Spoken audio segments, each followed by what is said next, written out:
എല്ലാവർക്കും സ്നേഹ നമസ്കാരം. നമ്മളുടെ ആരാധനാലയങ്ങളൊക്കെ ധാരാളം പേരുടെ അഭയ കേന്ദ്രങ്ങളാണ്.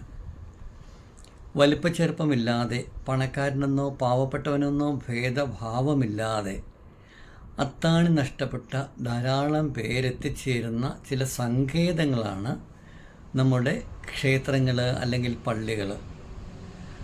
ഓരോ പള്ളിയുടെയും പ്രശസ്തമായിട്ടുള്ള ഓരോ പള്ളിയുടെയും ഓരോ അമ്പലങ്ങളുടെയും ഒക്കെ സമീപത്ത് മനസ്സ് തകർന്ന് ജീവിക്കുന്ന അല്ലെങ്കിൽ ജീവിതത്തിൽ ഒറ്റപ്പെട്ടു പോയ എല്ലാവരാലും ഉപേക്ഷിക്കപ്പെട്ട ധാരാളം മനുഷ്യരെ നമുക്ക് കാണുവാനായിട്ട് സാധിക്കും.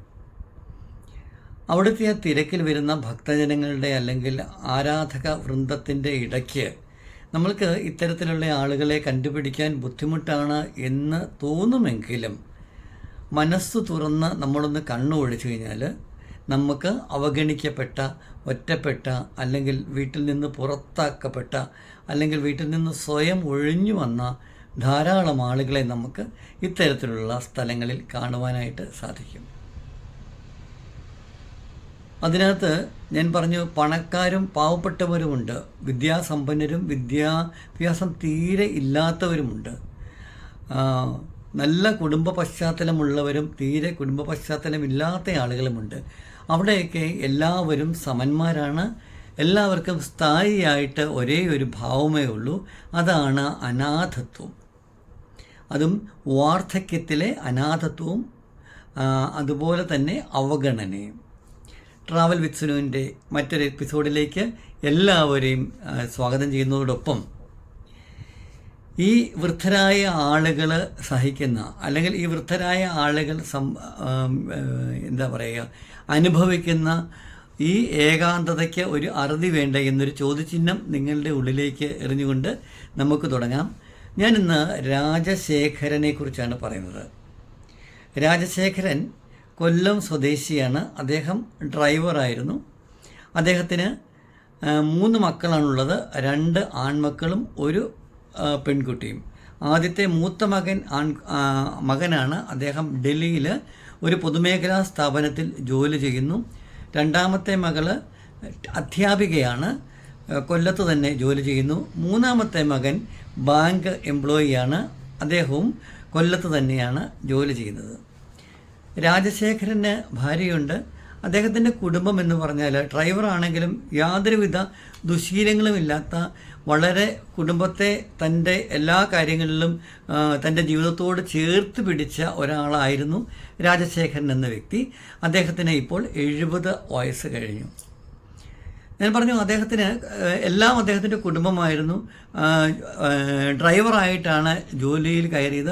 ചെറുപ്പകാലം മുതൽ അദ്ദേഹം ഡ്രൈവറായിരുന്നു. അങ്ങനെ ഡ്രൈവറായി ദീർഘകാലം അദ്ദേഹം സേവനമനുഷ്ഠിച്ച് അദ്ദേഹം വിരമിച്ച ഒരു മനുഷ്യനാണ്. മക്കളെന്ന് പറഞ്ഞാൽ അദ്ദേഹത്തിൻ്റെ ജീവനാണ്, ജീവൻ്റെ ജീവനാണ്. രാജശേഖരനും ഭാര്യയും തമ്മിൽ അത്രയ്ക്ക് വലിയ അത്ര ചേർച്ചയില്ല, വെറുതെ ഇങ്ങനെ പോകുന്നു എന്ന് മാത്രമേ ഉള്ളൂ. ഭാര്യയ്ക്ക് രാജശേഖരൻ്റെ ചില നിലപാടുകളോട്, മക്കളോടുള്ള ഈ അമിത സ്നേഹം, മക്കൾക്ക് എല്ലാം കൊടുക്കുന്നു എന്നുള്ള സംഗതിയിൽ ഭാര്യയ്ക്കോ അല്ലെങ്കിൽ ഭാര്യ വീട്ടുകാരെയോ വേണ്ട രീതിയിൽ രാജശേഖരൻ പരിഗണിക്കുന്നില്ല. ഇപ്പോഴെല്ലാം മുൻപ് മുതലേ പരിഗണിക്കുന്നില്ല എന്നുള്ള വലിയ ഒരു പരാതി പറയുന്ന ഒരു സ്ഥിതിവിശേഷം നിലവിൽ നിൽക്കുന്നുണ്ട്. രാജശേഖരന് ഷുഗറിൻ്റെ പ്രശ്നമുണ്ട്. അതുകൊണ്ട് ഷുഗറിൻ്റെ പ്രശ്നമുള്ളതുകൊണ്ട് അദ്ദേഹം മരുന്നുകൾ കഴിക്കുന്നുണ്ട്, ഇൻസുലിനൊക്കെ എടുക്കുന്നുണ്ട്. ഷുഗർ നന്നായിട്ട് ഉള്ള ഒരു ആളാണ് രാജശേഖരൻ. ഇപ്പോൾ അദ്ദേഹം ഇളയ മകനെ ആശ്രയിച്ച് ഇളയ മകൻ്റെ കൂടെ കഴിയുകയാണ്. തൻ്റെ പേരിലുണ്ടായ 90 സെൻറ്റ് സ്ഥലവും വീടുമുണ്ടായിരുന്നു. 90 സെൻറ്റ് സ്ഥലവും വീടും അദ്ദേഹം ഉണ്ടാക്കിയിട്ടുണ്ടായിരുന്നു. ആ 90 സെൻറ്റ് സ്ഥലത്തിനകത്ത് 40 സെൻറ്റ് സ്ഥലം അദ്ദേഹം മൂത്ത മകന് എഴുതി കൊടുത്തു. ഇളയ മകന് 50 സെൻറ്റ് സ്ഥലവും വീടും ഇളയ മകനാണ് കൊടുത്തത്. ഇളയ മകൻ ആ വീട് ബാങ്ക് ജോലിയൊക്കെ ലഭിച്ചതിന് ശേഷം ഇളയ മകന് വീടൊക്കെ പുതുക്കി പണിത് വലിയ വീടൊക്കെ വെച്ചു. 2 നില വീടൊക്കെയാണ് ഇളയ മകനാക്കിയത്. മകളെ നല്ല രീതിയിൽ വിവാഹം കഴിച്ച് അയക്കുകയാണ് ചെയ്തത്. അതുകൊണ്ട് മകൾക്ക് കുടുംബസ്വത്ത് അല്ലെങ്കിൽ അത്തരത്തിലുള്ള സ്ഥലവും മറ്റു കാര്യങ്ങളൊന്നും രാജശേഖരൻ കൊടുത്തിരുന്നില്ല. ഞാൻ പറഞ്ഞു, രാജശേഖരന് ഷുഗറിൻ്റെ അസുഖം ഉണ്ടായിരുന്നു എന്ന് പറഞ്ഞു. അദ്ദേഹം നന്നായിട്ട് വീട്ടിൽ അങ്ങനെ അസുഖമൊക്കെ ഉണ്ടെങ്കിലും നന്നായിട്ട് വേണ്ട രീതിയിലുള്ള കാര്യങ്ങളൊക്കെ ചെയ്യും, നന്നായിട്ടൊക്കെയാണ് പൊയ്ക്കൊണ്ടിരുന്നത്. ഒരു ദിവസം അദ്ദേഹത്തിന് ഹോസ്പിറ്റലിൽ പോകേണ്ട ഒരു പ്രശ്നം വന്നു. അല്പം ഷുഗർ കൂടി. മകന് സ്ഥലത്ത് ഉണ്ടായിരുന്നില്ല. അദ്ദേഹം തനിച്ചാണ് ഹോസ്പിറ്റലിൽ പോയത്. ഹോസ്പിറ്റലിൽ അദ്ദേഹത്തിനെ അഡ്മിറ്റ് ചെയ്തു. പ്രൈവറ്റ് ഹോസ്പിറ്റലിലാണ്. ഹോസ്പിറ്റലിൽ അഡ്മിറ്റ് ചെയ്തു. വൈകുന്നേരം മകൻ വന്നു, പിന്നെ ഭാര്യ വന്നു, മരുമകൾ വന്നു, എല്ലാവരും ഹോസ്പിറ്റലിൽ വന്നു. ഡോക്ടറെ കണ്ടു, സംസാരിച്ചു. വീണ്ടും മരുന്ന് കൊടുത്തു. മരുന്നൊക്കെ കൊടുത്തതിന് ശേഷം വീണ്ടും ഒരാഴ്ചയ്ക്ക് ശേഷം ഹോസ്പിറ്റലിലേക്ക് വീണ്ടും ചെല്ലണം എന്ന് പറഞ്ഞ് ചെറിയൊരു സർജറി വേണ്ടി വരും എന്ന് മാത്രമേ പറഞ്ഞുള്ളൂ. കാര്യമായിട്ട് മറ്റ് കാര്യങ്ങളൊന്നും ഡോക്ടറോ അല്ലെങ്കിൽ വീട്ടുകാരോ രാജശേഖരനോട് പറയുകയുണ്ടായില്ല. അവരെ വീട്ടിലേക്ക് മടങ്ങിപ്പോയി. അന്ന് വൈകുന്നേരം യാദൃശ്ചികമായിട്ട് മകൻ്റെ മുറിയിൽ മകനും മരുമകളും അവർ സംസാരിക്കുന്നത് ഒരു പക്ഷേ അച്ഛനായ അങ്ങനെ കേട്ട് നിൽക്കാൻ പാടില്ല. പക്ഷേങ്കിൽ ദൈവം ചില സംഗതികൾ നമ്മളുടെ കാതിലേക്ക് എത്തിക്കും. അത് എത്തേണ്ടത് നമ്മൾ അറിയേണ്ടത് അത്യന്താപേക്ഷിതമായതുകൊണ്ടാണ് അത്തരത്തിലുള്ള സംഗതികൾ നമ്മളെ ദൈവമായിട്ട് നമ്മളിലേക്ക് എത്തിക്കുന്നത്. അവിടെ മകനും ഭാര്യയും സംസാരിക്കുകയാണ്. അവർ സംസാരിക്കുന്നത് എന്താണ് എന്ന് ചോദിച്ചു കഴിഞ്ഞാൽ, രാജശേഖരന് കാലിന് ചെറിയ മുറിവിൻ്റെ പ്രശ്നങ്ങളുണ്ട്. 2 കാലിനും ചെറിയ പ്രശ്നങ്ങളുണ്ടായിരുന്നു. ഷുഗർ ഉണ്ടെന്ന് ഞാൻ പറഞ്ഞു. അത് വളരെയേറെ സങ്കീർണമായി പോകുകയും 2 കാലുകളും മുറിച്ച് കളയേണ്ട ഗതികേടിലേക്ക് എത്തുകയും ചെയ്തു. 2 കാലും ഒരുമിച്ച് മുറിച്ച് കളയല്ല, ഒന്നുകിൽ ഒരുമിച്ച് മുറിച്ച് കളയുകയോ അല്ലെങ്കിൽ ആദ്യം ഇടത് കാലും പിന്നെ വലത് കാലും മുറിച്ച് കളയുകയോ ചെയ്യണം. അല്ലെങ്കിൽ അദ്ദേഹത്തിൻ്റെ അവസ്ഥ വളരെയേറെ ക്രിട്ടിക്കലായ അവസ്ഥയിലേക്ക് ഓൾറെഡി എത്തിക്കഴിഞ്ഞു. ഷുഗറിൻ്റെ പ്രശ്നം അത്രമാത്രമുണ്ട്. അത് കിഡ്നിയിലേക്കൊക്കെ വ്യാപിച്ചു കഴിഞ്ഞാൽ പിന്നീട് മറ്റു പല രീതിയിലേക്ക് മാറും. അതുകൊണ്ട് വേറെ ഓപ്ഷനില്ല. ഡോക്ടർ അതുകൊണ്ടാണ് മക്കളെ വിളിച്ച് കാര്യം പറഞ്ഞത്. രാജശേഖരൻ്റെ ഒരാഴ്ചയ്ക്കുള്ളിൽ തന്നെ ഈ കാലുകൾ മുറിച്ച് മാറ്റേണ്ട അത്യാവശ്യമുണ്ട് എന്ന് പറഞ്ഞ് അത്തരത്തിലേക്കുള്ള കാര്യങ്ങളാണ് പറഞ്ഞത്. അപ്പോൾ മകനും മരുമകളും തമ്മിൽ സംസാരിക്കുകയാണ്. എന്താണ് ചെയ്യേണ്ടത്? മകൻ പറയുകയാണ്, അതിനെ 2 കാലുണ്ടായിട്ട് രാജശേഖരൻ പറഞ്ഞ അതേ വാക്കുകൾ പറയുകയാണ്. അതിനെ 2 കാലുകളുണ്ടായിട്ട് നമുക്ക് നടക്കവായിട്ട് നമുക്ക് സഹിക്കാൻ പറ്റുന്നില്ല. ഇനി 2 കാലും കൂടെ മുറിച്ച് ഇവിടെ ഇങ്ങനെ വികലാംഗനായിട്ട് ഇവിടെ കിടന്നു കഴിഞ്ഞാൽ ആരെടുത്തുകൊണ്ട് നടത്തും? ആരാണ് ഇതിനെയൊക്കെ നോക്കുന്നത്? എന്നെക്കൊണ്ട് ഇതിനെയൊന്നും നോക്കാനുള്ള സംവിധാനവുമില്ല, എനിക്കതിനുള്ള ശേഷിയുമില്ല, എനിക്കതിനുള്ള സാമ്പത്തിക സ്ഥിതിയുമില്ല, എനിക്കതിനൊട്ട് താല്പര്യവുമില്ല എന്ന് തൻ്റെ ഏറ്റവും പ്രിയപ്പെട്ട ഇളയ മകൻ പറയുന്നത് രാജശേഖരൻ കേട്ടു. അപ്പോൾ അദ്ദേഹത്തിൻ്റെ ഭാര്യ ചോദിക്കുകയാണ്, മകൻ്റെ ഭാര്യ, നമ്മളിപ്പോൾ എന്നാ ചേട്ടാ ചെയ്യുന്നത്? നമുക്ക് എന്നാ ചെയ്യാൻ പറ്റും? ഇതിനെ നമ്മൾ ഇങ്ങനെ കാല് മുറിച്ച് വീട്ടിലിട്ട് കഴിഞ്ഞാൽ ആരും നോക്കും? എനിക്കാണെങ്കിൽ എൻ്റെ കാര്യം തന്നെ നോക്കാനായിട്ട് പറ്റുന്നില്ല. ജോലിക്കാര്യങ്ങൾ ധാരാളമുണ്ട്, വീട്ടുകാര്യങ്ങൾ ധാരാളമുണ്ട്. അമ്മയുടെ കാര്യം ചേട്ടനറിയാം. അമ്മ മലന്ന് കിടക്കുന്ന ഒരു പ്ലാവിലെ കമഴ്ത്തി വെക്കുന്ന സ്ത്രീയല്ല. ആ അമ്മയാണോ അച്ഛനെ നോക്കാൻ പോകുന്നത്? അമ്മ ഒട്ടും തിരിഞ്ഞു നോക്കില്ല. നമ്മൾ പിന്നെയും നോക്കുകയെന്ന് വെച്ചാൽ അമ്മയാണെങ്കിൽ ഒട്ടും നോക്കില്ല. അപ്പോൾ നമ്മളിതിനെ എന്ത് ചെയ്യും? ചേട്ടനോട് വിളിച്ചിട്ട് ചേട്ടൻ ഡൽഹിയിലെ ചേട്ടൻ എന്ത് പറഞ്ഞു? അങ്ങനെയൊക്കെ ചോദിച്ചപ്പോൾ അവരൊരു കൺക്ലൂഷനിൽ ചേട്ടൻ പറഞ്ഞ കാര്യം എന്താണെന്ന് വെച്ചാൽ, ഒന്നും പറയാതെ രാജശേഖരനെ ഡൽഹിയിലേക്ക് കടത്തുക, മൂത്ത ചേട്ടൻ്റെ വീട്ടിലേക്ക് പോകുന്നു എന്ന വ്യാജേന ഡൽഹിയിലേക്ക് എത്തിക്കുക. ഡൽഹിയിൽ അവിടെ നിന്ന് ആഗ്രയിൽ അവിടെ ഒരു ധർമ്മസ്ഥാപനമുണ്ട്. അവിടെ കൊണ്ട് അച്ഛനെ അവിടേക്ക് നമുക്ക് കൊണ്ട് മാറ്റാം. അവിടെ ചെന്ന് കഴിഞ്ഞാൽ തൽക്കാലം ഈ ആരോഗ്യസ്ഥിതിയും കാല് മുറിച്ച് കളയുന്ന കാര്യമോ അങ്ങനെ ഇങ്ങനെയൊന്നും പറയേണ്ട കാര്യമില്ല. ആഗ്രയിൽ കുറച്ച് ഉള്ളിലേക്ക് മാറിയിട്ടാണ് ആ ധർമ്മശാല ഉള്ളത്. അവിടെ കൊണ്ട് അച്ഛനെ കൊണ്ടാക്കാം. അവിടെ ചേട്ടന് പരിചയമുള്ള ആരോ ഉണ്ട്, അവരോടൊക്കെ സംസാരിച്ച് സെറ്റാക്കി വെച്ചിരിക്കുകയാണ്. അവിടെ കിടത്തി അങ്ങോട്ട് കയറി കഴിഞ്ഞാൽ പിന്നെ നമുക്ക് തിരിച്ചു വരേണ്ട കാര്യമില്ല. മരണം വരെ കാര്യങ്ങൾ അവർ നോക്കിക്കോളും. അസുഖം വരികയാണെങ്കിൽ അവർ കാല് മുറിച്ച് കളയുകയോ കൈ മുറിച്ച് കളയുകയോ കിഡ്നി എടുത്ത് കളയുകയോ ഹൃദയം എടുത്ത് കളയുകയോ ജീവിച്ചാലും മരിച്ചാലും നമ്മൾ അതേക്കുറിച്ചൊന്നും നോക്കേണ്ട കാര്യമില്ല. മരണം കഴിഞ്ഞു കഴിഞ്ഞാൽ ഡൽഹിയിൽ തന്നെ ആഗ്രയിൽ തന്നെ അവിടെ തന്നെ ശ്മശാനത്തിൽ സംസ്കരിക്കുകയും ചെയ്യാം. നമുക്കായിട്ടൊരു ബുദ്ധിമുട്ടില്ല. നാട്ടുകാരുടെ പേരുദോഷവും നമുക്ക് കേൾക്കേണ്ട. ഇലയ്ക്കും മുള്ളിനും കേടില്ലാതെ നമുക്ക് ഈ പരിപാടി നമുക്ക് സെറ്റ് ചെയ്യാം. അങ്ങനെയാണ് പറഞ്ഞിരിക്കുന്നത്. ഞാനപ്പോൾ അതുകൊണ്ട് അടുത്ത ആഴ്ചത്തേക്ക് ഞാൻ ടിക്കറ്റ് എല്ലാം ബുക്ക് ചെയ്ത് കൺഫേം ടിക്കറ്റാക്കി ഓക്കെ ആക്കി വെച്ചിരിക്കുകയാണ്. തൽക്കാലം അമ്മയെ ഒന്നും കൊണ്ടുപോകണ്ട, ഞാനും അച്ഛനും കൂടിയാണ് പോകുന്നത്. ഈ വിവരം നമ്മൾ മാത്രം അറിഞ്ഞാൽ മതി. അമ്മ അറിഞ്ഞാലും കുഴപ്പമൊന്നുമില്ല. അമ്മയെ നമുക്ക് പിന്നീട് കാര്യങ്ങൾ നമുക്കൊന്ന് ഗ്രഹിപ്പിച്ചാൽ മതി, കുഴപ്പമൊന്നുമില്ല. അമ്മയ്ക്ക് ചെറുതായിട്ടൊരു സൂചന കിട്ടിയിട്ടുണ്ട്. അയ്യോ ഡൽഹിയിലല്ല എവിടെയെങ്കിലും കൊണ്ടുപോകുമെന്നുള്ള രീതിയിലാണ് അമ്മ പറഞ്ഞത്. അതുകൊണ്ട് അമ്മയൊരു പ്രശ്നമേ അല്ല, കുഴപ്പമില്ല എന്നുള്ള രീതിയിൽ തൻ്റെ പ്രിയപ്പെട്ട മകനെന്ന് പറഞ്ഞു കഴിഞ്ഞാൽ തൻ്റെ ഏറ്റവും പ്രിയപ്പെട്ട മകന്, അതായത് അവനെക്കുറിച്ച് ചിന്തിക്കാത്ത, അവൻ എന്തെങ്കിലും ഒരു കാര്യം വാങ്ങിച്ചു കൊടുക്കാത്ത, അല്ലെന്നുണ്ടെങ്കിൽ ഒരു നല്ല ഭക്ഷണം കിട്ടിയാൽ ജീവിതത്തിൽ എന്ത് നല്ലത് കിട്ടിക്കഴിഞ്ഞാലും ഒരിക്കലും അത് താൻ ഉപയോഗിക്കാതെ തൻ്റെ മകന് വേണ്ടിയിട്ട് മാറ്റിവെക്കുന്ന ഒരു അച്ഛനായിരുന്നു രാജശേഖരൻ. മൂത്ത മകനെ പോലെയല്ല, ഇളയ മകനെ അദ്ദേഹത്തിന് അത്രയും കാര്യമായിരുന്നു. തൻ്റെ ഹൃദയം പറിച്ചു വെച്ചിട്ട് ഹൃദയം വേണോ മകൻ വേണോ എന്ന് ചോദിച്ചു കഴിഞ്ഞാൽ അദ്ദേഹം എനിക്ക് ഹൃദയം വേണ്ട, എനിക്ക് എൻ്റെ മകൻ മതി എന്ന് പറയുന്ന അത്തരത്തിലുള്ള സ്നേഹമയ്യായിട്ടുള്ളൊരു അച്ഛനാണ് രാജശേഖരൻ. അദ്ദേഹത്തിന് തൻ്റെ ശ്വാസം നിലച്ചു പോകുന്നത് പോലെ തോന്നി. താൻ അത്രമാത്രം ആത്മാർത്ഥതയോട് കൂടിയിട്ട് തൻ്റെ ജീവനായിട്ട് താൻ സ്നേഹിക്കുന്ന തൻ്റെ പ്രിയപ്പെട്ട പുത്രൻ പറയുകയാണ്, അച്ഛനെ എത്രയും വേഗം രണ്ട് കാലം മുറിച്ച് കളഞ്ഞാൽ ഈ അധികപ്പറ്റായിട്ടുള്ള വികലാംഗനായിട്ടുള്ള ആളെ ഒരു ദിവസം പോലും അവന് നോക്കാനായിട്ട് പറ്റുകയില്ല. അതുകൊണ്ട് നമുക്ക് എത്രയും വേഗം അച്ഛനെ ഡൽഹിയിലേക്ക് കെട്ടിക്കാനുള്ള ഒരു തയ്യാറെടുപ്പിലാണ് തൻ്റെ കുടുംബമെന്ന് മനസ്സിലായ രാജശേഖരൻ തകർന്നു പോയി. അദ്ദേഹത്തിന് നമ്മുടെ വാർദ്ധക്യ പെൻഷൻ അല്ലാണ്ട് വേറെ മറ്റുള്ള വരുമാന മാർഗ്ഗങ്ങളൊന്നുമില്ല. അത് അദ്ദേഹത്തിന് കിട്ടുന്നുണ്ട്. അദ്ദേഹം അന്ന് വൈകുന്നേരം വളരെ സമാധാനത്തോടു കൂടി തൻ്റെ മുറിയിലേക്ക് പോയി. എങ്ങനെയാണ് സമാധാനത്തോടു കൂടി മുറിയിലേക്ക് പോയത് എന്ന് ചോദിച്ചു കഴിഞ്ഞാൽ ഒരു ഉറച്ച തീരുമാനവുമായിട്ട്. അന്ന് അദ്ദേഹം ഉറങ്ങിയില്ല. രാവിലെ അദ്ദേഹത്തിൻ്റെ റൂമിൽ വീട്ടിൽ ഭാര്യ കാപ്പിയുമായിട്ട് വന്നപ്പോഴേക്കും എഴുതിയിരിക്കുന്നു, ഞാൻ പോകുകയാണ്, ദയവ് ചെയ്ത് എന്നെ അന്വേഷിക്കുന്നു എന്ന് പറഞ്ഞ പ്രഹസനവുമായി നിങ്ങൾ ഇറങ്ങിത്തിരിക്കരുത്, ഇനി എന്നെ നിങ്ങൾ അന്വേഷിക്കുകയേ വേണ്ട എന്ന് ഒറ്റ വാക്കിൽ ഒരു എഴുത്തെഴുതി വെച്ചിട്ട് രാജശേഖരൻ എന്ന് പറഞ്ഞ മനുഷ്യൻ ആ വീട് വിട്ട് ഇറങ്ങി. തൻ്റെ 68 വർഷത്തെ സകല സമ്പാദ്യവും ചെറുപ്പത്തിലെ ചെറിയ കാലം മുതൽ അദ്ദേഹം സമ്പാദിച്ചത് സകലതും ആരും കുടുംബപരമായിട്ട് ഒരു സ്വത്തും അദ്ദേഹത്തിന് നൽകിയിരുന്നില്ല. 16 വയസ്സ് മുതൽ വളയം പിടിക്കാൻ തുടങ്ങിയതാണ്. അത്രയേറെ ക്രേസായിരുന്നു ഈ ഡ്രൈവിങ്ങിനോട്. അതുമുതൽ 16 വയസ്സ് മുതൽ ഈ പെൻഷനാകുന്ന ആ സമയം വരെ അദ്ദേഹം വണ്ടി ഓടിച്ചു. എല്ലാ സമ്പാദിക്കവും തൻ്റെ വീടിന് വേണ്ടിയിട്ടും തൻ്റെ മക്കൾക്ക് വേണ്ടിയിട്ടും തൻ്റെ ഭാര്യയ്ക്ക് വേണ്ടിയിട്ടും ചിലവ് ചെയ്തു. 90 സെൻറ്റ് സ്ഥലം വാങ്ങി നല്ലൊരു വീട് വെച്ചു. മകളെ നല്ല രീതിയിൽ വിവാഹം കഴിച്ച് അയച്ചു.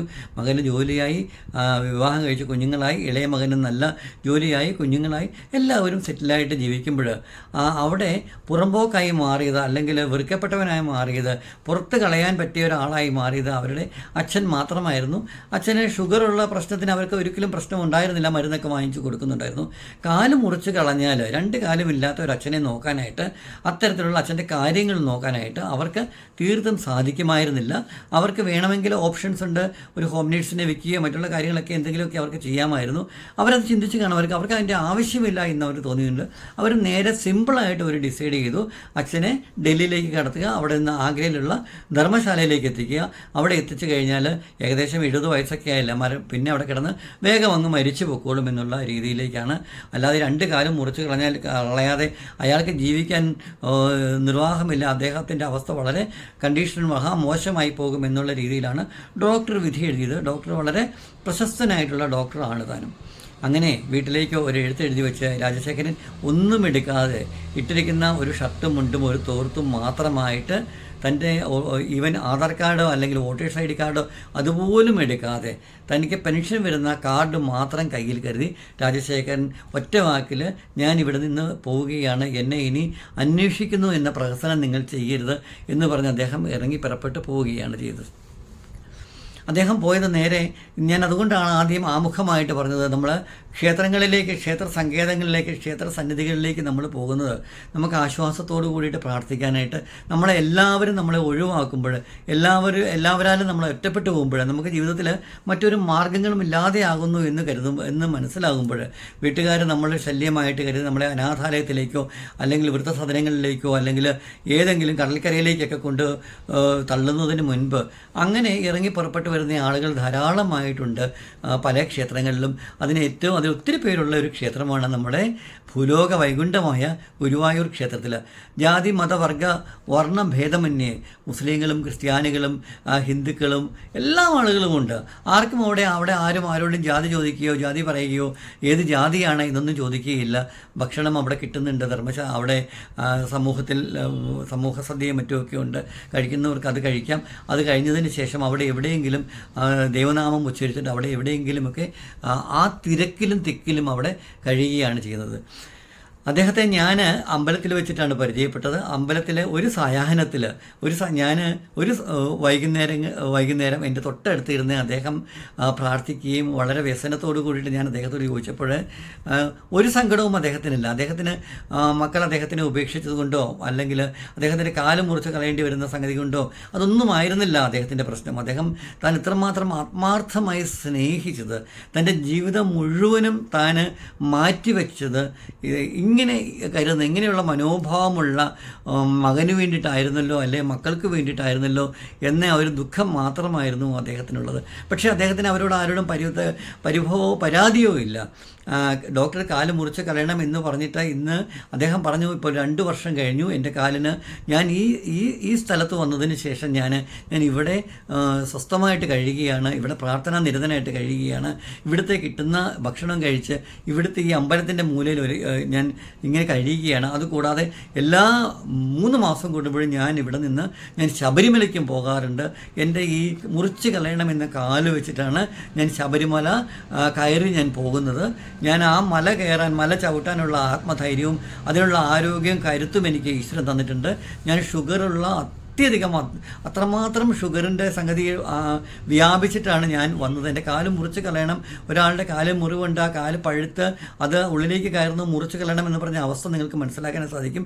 ജീവിതത്തിലെ എല്ലാ വഴികളും അടഞ്ഞ് എൻ്റെ മുന്നിൽ ഒന്നുകിൽ പോയി ആത്മഹത്യ ചെയ്യുക, അല്ലെങ്കിൽ മകൻ തരുന്ന ആ ആഗ്രയിലുള്ള ആ അഗതി മന്ദിരത്തിലേക്ക് അല്ലെങ്കിൽ ശരണാലയത്തിലേക്ക് പോയി അവിടെ പോയി കിടന്ന് മരിക്കുക. ഇത് രണ്ടുമായിരുന്നു എൻ്റെ കയ്യിലുള്ള മാർഗം. ഞാൻ അന്ന് രാവിലെ ഞാൻ പുലർച്ചെ തീരുമാനമെടുത്തു, ഞാൻ എന്നെ ഇത് രണ്ടിനും വിട്ടുകൊടുക്കാതെ ഞാൻ ദൈവത്തിൻ്റെ, ഞാൻ വിശ്വസിക്കുന്ന എനിക്ക് വിശ്വാസമുള്ള എൻ്റെ ഈശ്വരൻ്റെ അടുക്കിലേക്ക് ഞാൻ എൻ്റെ സങ്കടങ്ങളുമായിട്ട് ഞാൻ പറഞ്ഞതാണ്. നിങ്ങൾ തീർച്ചയായിട്ടും ഈ രാജശേഖരൻ്റെ ഇതൊരു അത്ഭുതം തന്നെയാണ്. കാരണം അതിന് 2 സൈക്കോളജിക്കൽ മോഡുമുണ്ട്, അല്ലാത്ത മോഡുമുണ്ട്. സൈക്കോളജിക്കൽ മോഡ് എന്താണെന്ന് പറഞ്ഞു കഴിഞ്ഞാൽ എല്ലാ സംഗതികളും എല്ലായിടത്തും എല്ലാം അവസാനിച്ചപ്പോഴും അദ്ദേഹത്തിൻ്റെ ആത്മധൈര്യവും ആ മനക്കരുത്തും ജീവിക്കാനുള്ള എന്നെ എൻ്റെ ദൈവം രക്ഷിക്കും, എനിക്ക് ഒരു കുഴപ്പവും വരില്ല എന്നൊരു ആത്മധൈര്യം, ആ സൈക്കോളജിക്കൽ മൂവ്മെൻറ്റ് കൊണ്ട് ഒരുപക്ഷെ അദ്ദേഹത്തിന് ആ അസുഖം അദ്ദേഹത്തിൻ്റെ ആത്മധൈര്യം എന്ന് പറഞ്ഞാൽ അതുകൊണ്ട് പതുക്കെ അത് വിട്ടകന്നു പോകുകയായിരുന്നായിരിക്കാം മേ ബി. അല്ലെങ്കിൽ നമ്മുടെ ശ്രീകൃഷ്ണ പരമാത്മാവ് സാക്ഷാൽ ഗുരുവായൂരപ്പൻ്റെ അടുക്കലേക്ക് ഒരഗതിയായിട്ട് അദ്ദേഹത്തെ ആശ്രയിച്ചു വന്ന ആ രാജശേഖരൻ എന്ന മനുഷ്യനെ ഭഗവാൻ തൻ്റെ കൃപാകടാക്ഷം ചൊരിയുകയും, നമുക്ക് ധാരാളം അത്ഭുതങ്ങളുണ്ട് ഗുരുവായൂർ ക്ഷേത്രത്തിൽ. അവിടെ എത്തുന്ന ഓരോരുത്തരെയും ഓരോ മനുഷ്യരെയും നമ്മൾ ചെന്നിട്ട് ചോദിച്ചു കഴിഞ്ഞാൽ അവർക്ക് പറയുന്ന കാര്യങ്ങളും കഥകളും നമ്മൾ കേട്ട് കഴിഞ്ഞാൽ നമ്മൾ വിസ്മയിച്ചിരുന്നു പോകും. നമ്മൾ ഇക്കാലത്തും ഇത്തരത്തിലുള്ള സംഭവങ്ങൾ നടക്കുന്നുണ്ടോ എന്നുള്ള ഒരു അതിശയം നമുക്ക് കിട്ടും. അത് ഗുരുവായൂരിലെ കാര്യം മാത്രമല്ല, നമ്മൾ വേളാങ്കണ്ണിയിൽ പോയാലും അല്ലെങ്കിൽ നമ്മൾ അർത്തുങ്കൽ പള്ളിയിൽ പോയാലും അവിടെയൊക്കെ വരുന്ന ആൾക്കാർ വിശ്വാസം എന്ന് പറഞ്ഞ സംഗതിക്ക് അത്ര തീക്ഷ്ണതയുണ്ട്, അല്ലെങ്കിൽ അത് നമ്മുടെ മനസ്സിനെ അത്രമാത്രം മാറ്റിമറിക്കും. അപ്പോൾ ആരുമില്ലാത്തവർക്ക് എപ്പോഴും ഒരു അത്താണി, എപ്പോഴും അവർക്ക് ഒരു പ്രത്യാശയുടെ ഒരു പച്ചത്തുരുത്ത്, അതാണ് നമ്മുടെ ക്ഷേത്ര സമുച്ചയങ്ങൾ അല്ലെങ്കിൽ ഇത്തരത്തിലുള്ള ആരാധനാലയങ്ങൾ. അപ്പോൾ രാജശേഖരൻ എന്ന് പറഞ്ഞയാൾ, പ്രായം ചെന്നയാളാണ്, 70 വയസ്സുണ്ട്. അദ്ദേഹത്തെ നമുക്കിപ്പോഴും ഗുരുവായൂർ ക്ഷേത്രത്തിൽ ചെന്ന് കഴിഞ്ഞാൽ ആ ക്ഷേത്ര പരിസരത്ത് ഒരു പ്രശ്നവുമില്ലാതെ നാരായണ ദൈവനാമവും ജപിച്ചുകൊണ്ട് അവിടെ സ്വസ്ഥമായി സുഖമായി സന്തോഷമായിട്ട് തൻ്റെ അസുഖങ്ങളെക്കുറിച്ചോ തൻ്റെ വീട്ടുകാരെക്കുറിച്ചോ മറ്റ് യാതൊന്നിനെക്കുറിച്ചും ചിന്തിക്കാതെ ഭാവിയെക്കുറിച്ചുള്ള യാതൊരു വിധത്തിലുള്ള ടെൻഷനുകളും എടുക്കാതെ നാരായണ നാമം ജപിച്ച് ധാരാളം ആളുകൾ കഴിയുന്നത് പോലെ തന്നെ രാജശേഖരൻ എന്ന് പറഞ്ഞ ആളും അവിടെ കഴിയുന്നുണ്ട്. അപ്പോൾ നമ്മളെ മക്കൾ ഉപേക്ഷിച്ച് കഴിഞ്ഞാൽ അത് നമ്മുടെ ജീവിതത്തിൻ്റെ അവസാനമാകുന്നില്ല ഒരിക്കലും. നമുക്ക് ജീവിതത്തിലെ പ്രത്യാശയും അല്ലെങ്കിൽ പ്രതീക്ഷയും വിശ്വാസവും ഉണ്ട് എങ്കിൽ ദൈവം നമുക്കായിട്ടൊന്ന് ഒരു എന്താ പറയുക, ഒരു വിധി എഴുതി വെച്ചിട്ടുണ്ട്, ഒരു ഡീഡ് എഴുതി വെച്ചിട്ടുണ്ട്. അതനുസരിച്ച് മാത്രമേ സംഭവിക്കത്തുള്ളൂ സകല സംഗതികളും. പക്ഷെ നമുക്ക് വിശ്വാസം ഉണ്ടാകണം, ആത്മവിശ്വാസം ഉണ്ടാകണം. നമുക്കൊരു എന്താ പറയുക, ഉള്ളിൽ അത്തരത്തിലുള്ള ത്വരയുണ്ടാകണം. നമ്മളെ എല്ലായ്പ്പോഴും ഒറ്റപ്പെട്ടു പോയി ഏകാന്തതയാണ് നമുക്ക് മരണം മാത്രമേ ഉള്ളൂ.